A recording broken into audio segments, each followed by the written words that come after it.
2019 is a year when there was not a single thing that did not affect the earth, be it people or animal or businesses or whatever.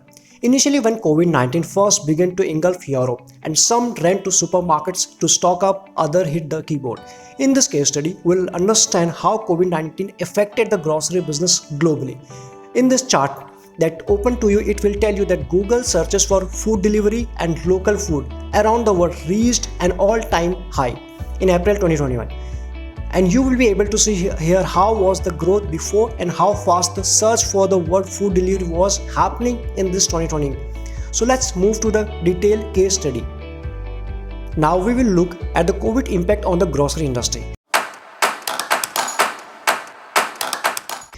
As you can see, people behavior was shifting as a result of COVID, as they were stockpiling essential product in preparation for a lockdown, as well as panic buying grocery from supermarket, as well avoiding to visit supermarket for health concern.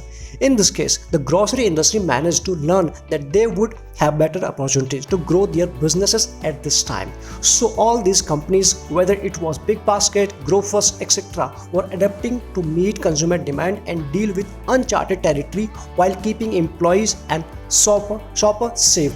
But despite of this opportunity, which have for the grocery business, there is a challenge lying behind these opportunities, such as delivering food from field to doorstep to in era of COVID, where they have to keep their employee and shoppers safe. First challenge, change in business model. But the major challenges was coming out as thing is huge changes in the grocery business, as people with the intent to avoid physical contact, difficulties in adapting mobile payment app, avoiding hotspot or crowded shops. This is making it difficult for brick and mortar retailer and warehouses to retain their customer and drive sales without changing their traditional business and revenue model. Second, poor supply chain management. They need to manage the supply chains with the limited sources and high delivery demand of consumer mid of lockdown and corresponding situation.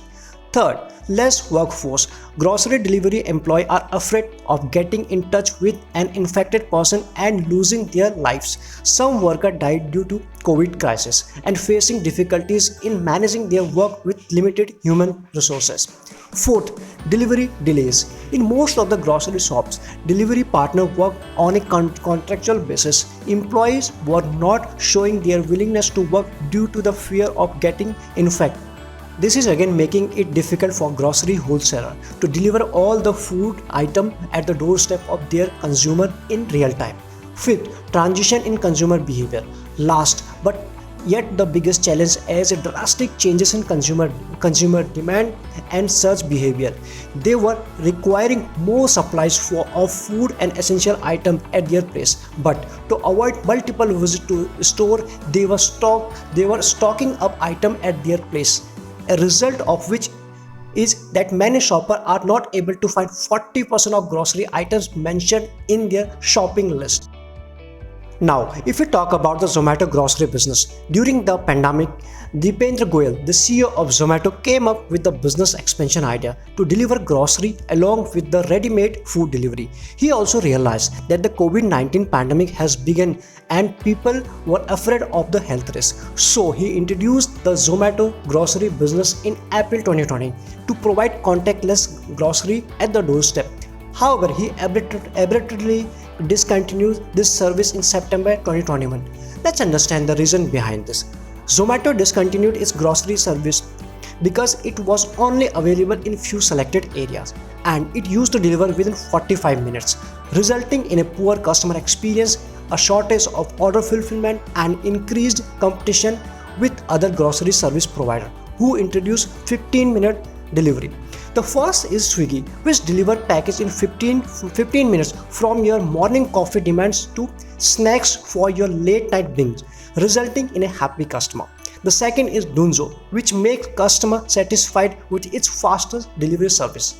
However, this is not the end of opportunity that this company has identified. Deependra Goyal, the CEO of Zomato, has purchased a stake in Grofer, with the intention of planning for new business growth by identifying Grofer high quality product market fit in 10-minute grocery service. and he believes that the investment in this company will generate better outcome for the shareholder rather than in-house investment. Thank you so much for watching this video.